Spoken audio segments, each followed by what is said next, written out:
Baik, bismillahirrahmanirrahim. Assalamualaikum warahmatullahi wabarakatuh. Kita lanjutkan perkuliahan kita. Materi ini saya dapatkan dari internet dengan sumbernya adalah sebagai berikut.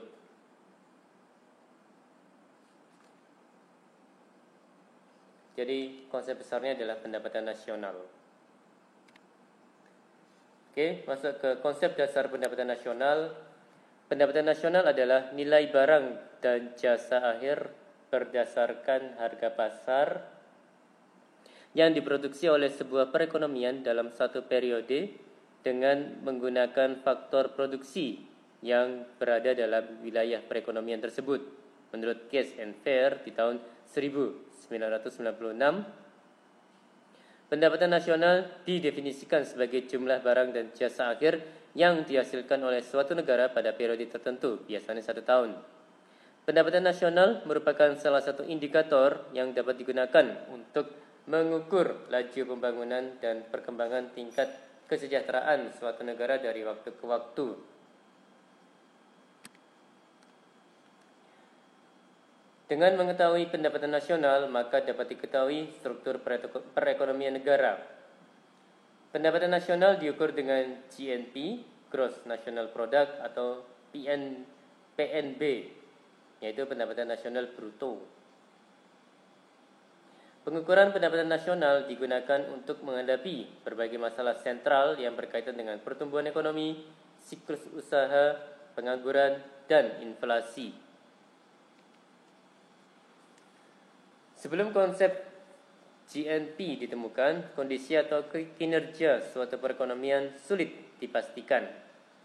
GNP mengukur dua hal secara bersamaan, yakni total pendapatan semua orang untuk membeli barang dan jasa dalam perekonomian, serta total pengeluaran untuk menghasilkan barang dan jasa selama satu tahun tertentu. Untuk suatu perekonomian secara keseluruhan, pendapatan pasti sama dengan pengeluaran. Sekali lagi, untuk suatu perekonomian secara keseluruhan, pendapatan pasti sama dengan pengeluaran. Metode perhitungan pendapatan nasional ada 3 pendekatan pendapatan nasional, yakni pendapatan produksi atau production approach. Yang kedua, pendekatan pendapatan atau income approach. Dan yang ketiga adalah pendekatan pengeluaran atau expenditure approach. Mari kita bahas satu persatu. Pendekatan produksi, yakni pendapatan nasional dihitung berdasarkan jumlah nilai barang dan jasa akhir yang dihasilkan dari masing-masing sektor ekonomi pada periode tertentu. Masuk ke nomor 2. Metode perhitungan pendapatan nasional. Di Indonesia ada 9 sektor ekonomi yang dihitung, yaitu yang pertama sektor pertanian, peternakan, kehutanan, dan perikanan. Yang kedua pertambangan dan penggalian. Yang ketiga industri pengolahan atau manufaktur. Dan yang keempat listrik, air, dan gas. Yang kelima bangunan. Yang keenam, perdagangan, hotel, dan restoran. Yang ketujuh, pengangkutan dan telekomunikasi. Yang kedelapan, keuangan, persewaan, dan jasa perusahaan. Serta yang kesembilan, jasa lain-lain. 9 sektor ekonomi tersebut dikelompokkan menjadi 3 kelompok. Yang pertama adalah sektor primer, yakni pertanian, peternakan, kehutanan, perikanan, dan pertambangan dan penggalian. Yang kedua adalah sektor sekunder, yaitu ada industri pengolahan atau manufaktur, listrik, air, dan gas, serta bangunan. Sedangkan sektor tersier ada perdagangan, hotel dan restoran, pengangkutan dan telekomunikasi, keuangan, persewaan dan jasa perusahaan, serta jasa lain-lain. Ya, sektor tersier, sektor servis, sektor jasa ya, Mas dan Mbak.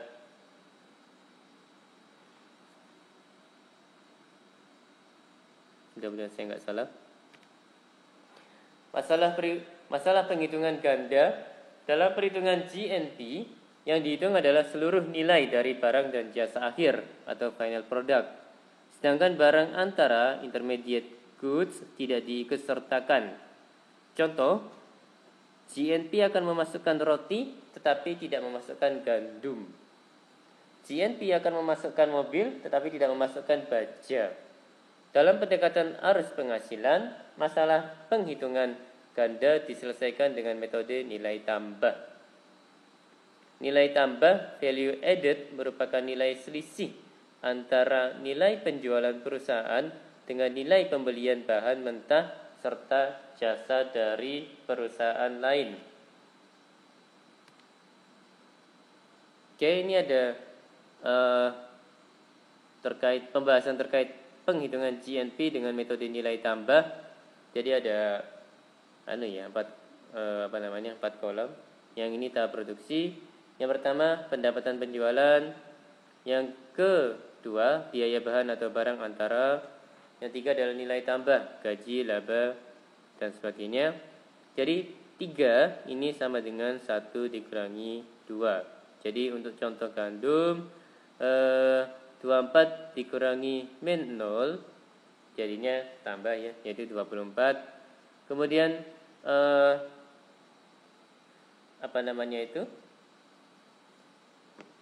ini mungkin ya, ini kayaknya ada salah, ini harusnya positif mungkin ya, atau plus.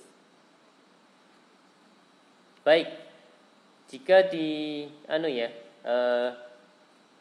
di total maka 90 ini nilainya 207 dikurangi 117 gitu ya Mas dan Mbak ya. Jadi 207 penjumlahan dari ini, kemudian min 117 juga penjumlahan dari ini ya Mas dan Mbak ya. GNP merupakan jumlah nilai tambah dari berbagai tahap produksi. Oke, yang berikutnya pendekatan pendapatan. Pendapatan nasional dihitung dengan cara menjumlahkan pendapatan masing-masing faktor produksi pada tahun tertentu. Jadi ada 4 faktor produksi di sini, yaitu tenaga kerja, modal, tanah, dan keahlian. Dan pendapatan untuk masing-masing faktor produksi adalah upah atau gaji, modalnya adalah bunga, tanah adalah sewa, keahlian adalah laba. Seperti itu ya. Jadi PNB sama dengan upah plus bunga plus sewa plus laba.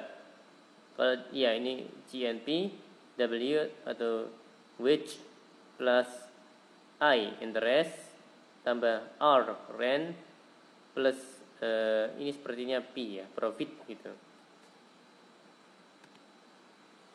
Oke, masuk ke komponen GNP dari sisi penghasilan atau biaya.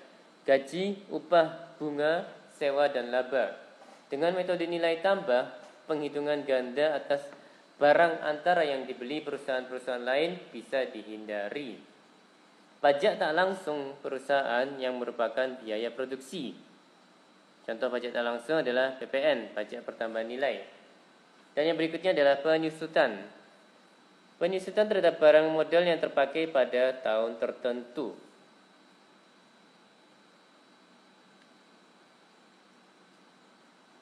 Oke, ya ini contoh perhitungan GNP suatu negara dari sisi penghasilan atau biaya dalam dolar miliar ya, miliar dolar, million dolar.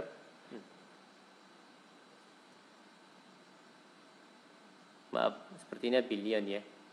Kalau pakai dolar. Baik, di sini ada angka ya, penjumlahan ya, dan juga pengurangan. Ya, semoga saya nggak salah. Baik, yang berikutnya adalah pendekatan pengeluaran. Pendapatan nasional dihitung dengan cara menjumlahkan pengeluaran dari masing-masing pelaku ekonomi pada periode tertentu. Ya, 1 tahun ya. Oke, kalau pelaku ekonomi di sini ada 4, konsumen, produsen, pemerintah, dan sektor luar negeri. Dan ya, pengeluaran untuk ini adalah konsumen adalah konsumsi atau C, produsen adalah investasi I, pemerintah pengeluaran pemerintah atau G, kemudian sektor luar negeri ekspor dikurangi impor, seperti itu ya, atau X Mas dan Mbak. Jadi PDB sama dengan C plus I plus G plus X gitu ya Mas dan Mbak.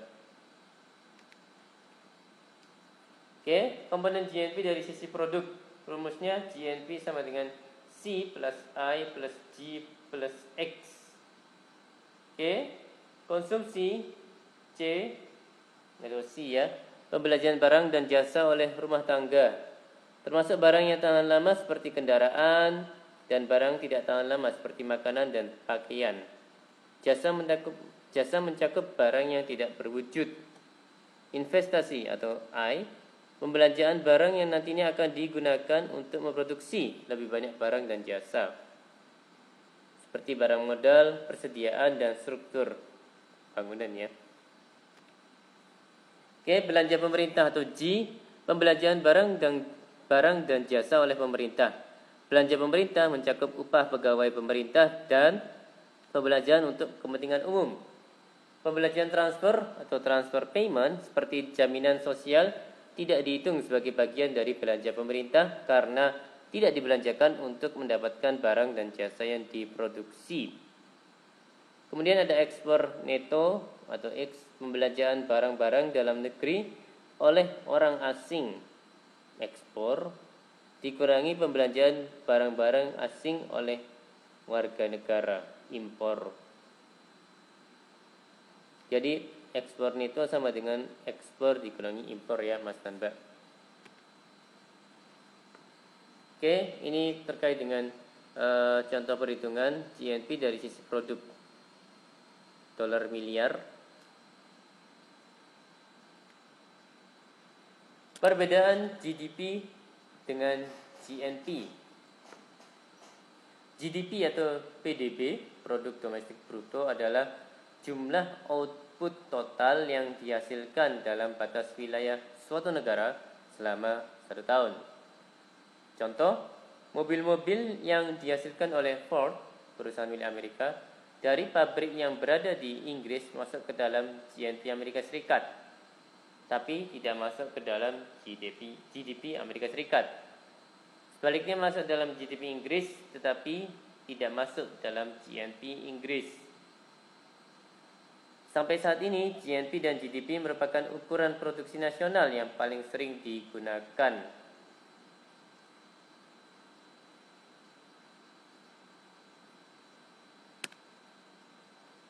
Oke, ini ya, ada perbandingan antara gross domestic product GDP versus gross national product. Oke, ini ada Indonesia, ada Malaysia.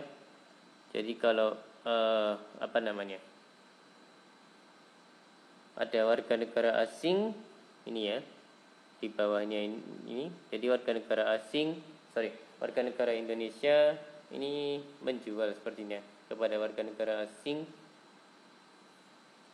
Oh, mungkin saya salah.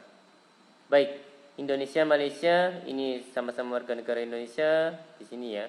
Dan ini warga negara asing, warga negara Malaysia. GNP adalah fokus ke bagian ini ya, kalau saya nggak salah. Oke, masuk ke pertumbuhan pendapatan nasional. Dalam mengukur pertumbuhan pendapatan nasional digunakan pendapatan nasional real. Pendapatan nasional real dihitung dengan cara mendeflasikan pendapatan nasional nominal. Cara mendeflasikan yaitu dengan menilai berdasarkan nilai tahun dasar atau base year. Jadi lebih ada penjelasan lagi. Pendapatan nasional nominal sama dengan pendapatan nasional menurut harga yang berlaku. Pendapatan nasional real adalah pendapatan nasional menurut harga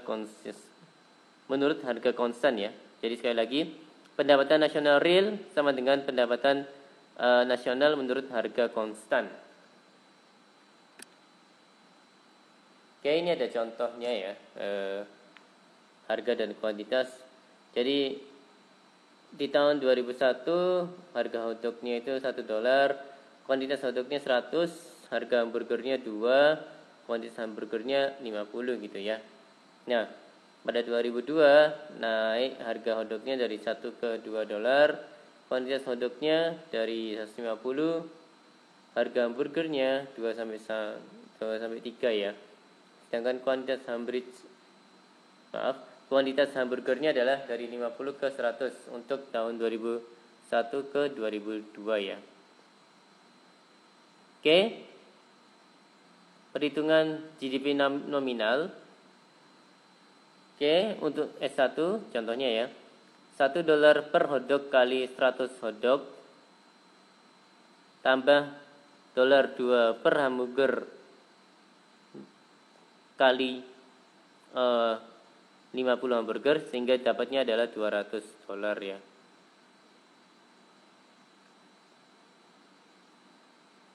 Nah, masuk ke perhitungan GDP real tahun dasar 2001.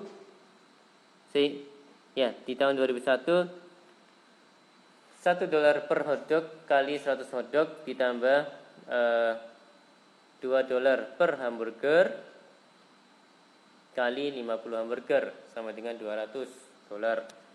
Sedangkan 2002 $1 per hotdog sama dengan 150 hotdog plus S2 per hamburger plus 100 hamburger, yakni jadinya $350 ya. Seperti itu. Kemudian ini masuk ke perhitungan deflator GDP. Perhitungan deflator GDP. Jadi tahun 2001 karena ini base year ya. Jadi $200 dibagi $200 kali 100 yaitu dapat nilai 100. Kemudian 2002 itu adalah 600 dibagi dengan $350 sama kali 100 sama dengan 171. Kemudian ini yang tahun 2003 perhitungan deflator GDP memperlihatkan 1.200 dibagi 500 dikalikan 100 sama dengan 240. Seperti itu ya Mas dan Mbak ya. Oke. Deflator GDP. Deflator GDP adalah rasio antara GDP nominal terhadap GDP real. Deflator GDP mencerminkan tingkat harga saat ini relatif terhadap tingkat harga di tahun dasar. Jadi kalau dihitung memakai rumus, deflator GDP sama dengan GDP nominal per GDP real kali 100. Kesimpulan, GDP nominal merefleksikan baik harga barang dan jasa maupun kuantitas barang dan jasa yang diproduksi dalam perekonomian.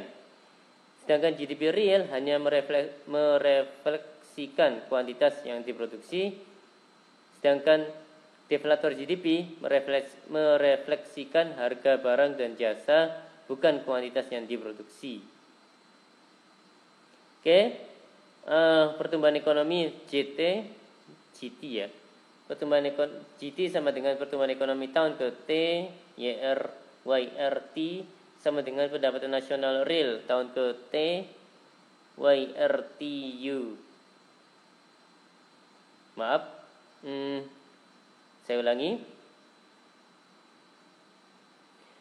YRT minus 1 sama dengan pendapatan nasional real tahun ke T-1 ya. Jadi sebelumnya. Kalau misalnya T adalah 2020 maka T-1 adalah menjelaskan terkait dengan 2019. Oke, GT sama dengan YRT dikurangi YRT minus 1 dalam kurung ya, jadi dikuranginya dihitung dulu, dibagi dengan YRT minus 1 kali 100. Seperti itu ya Mas dan Mbak ya. Oke, berikut adalah GDP nominal Indonesia dari tahun ke tahun. Agak lama ya, mulai dari 2000 hingga 2004.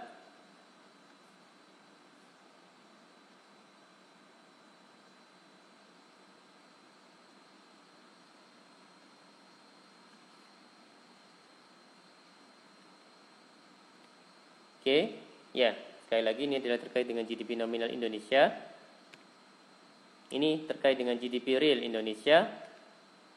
Baik, masuk ke indeks harga konsumen IHK CPI adalah suatu ukuran perubahan rata-rata keseluruhan biaya hidup pembelian barang dan jasa oleh konsumen dari waktu ke waktu.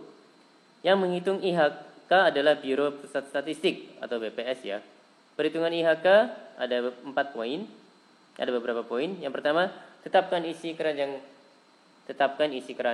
Barang apa saja yang paling penting bagi konsumen, tentukan bobotnya. Yang kedua, tetapkan harga. Yang ketiga, hitung harga atau biaya isi keranjang. Yang keempat, pilih tahun dasar dan hitung indeksnya. Ya, ini contoh langkah 1, menetapkan jenis barang rata-rata yang dibeli konsumen. Contoh 40 kg beras dan 10 kg gula, seperti itu ya. Langkah kedua, ketahui harga masing-masing. Langkah ketiga, hitung biaya keranjang belanjaan. Dan yang langkah keempat, pilih tahun dasar 2001, hitung IHK setiap tahun. Seperti itu ya Mas dan Mbak ya. Oke, jadi laju inflasi sama dengan IHK-T dikurangi IHK T-1 dibagi dengan IHK T-1 kali 100. Seperti itu ya Mas dan Mbak ya. Oke, PDB dan distribusi pendapatan indikator kemakmuran ya. Bukan besarnya PDB atau PDB per kapita, tapi merata adalah bentuk keadilan ya. Jadi indikator kemakmuran saya ralat, bukan besarnya PDB atau PDB, bukan besarnya PDB atau PDB per kapita. Merata identik dengan keadilan ya. Merata jika setiap individu mendapatkan bagian yang sama. Untuk mengukur tingkat ketimpangan bisa menggunakan Lorenz curve serta Gini koefisien. Oke, ini adalah kurva Lorenz atau Lorenz curve ya. Oke, kalau ini adalah pembahasan terkait dengan koefisien Gini.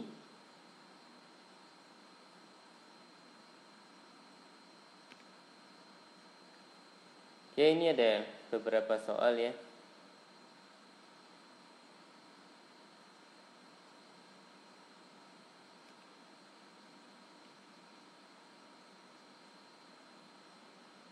Monggo mungkin mau dicoba. Mas dan Mbak mungkin mau mencobanya. Dan ini ya sudah ada jawabannya ya Mas dan Mbak ya.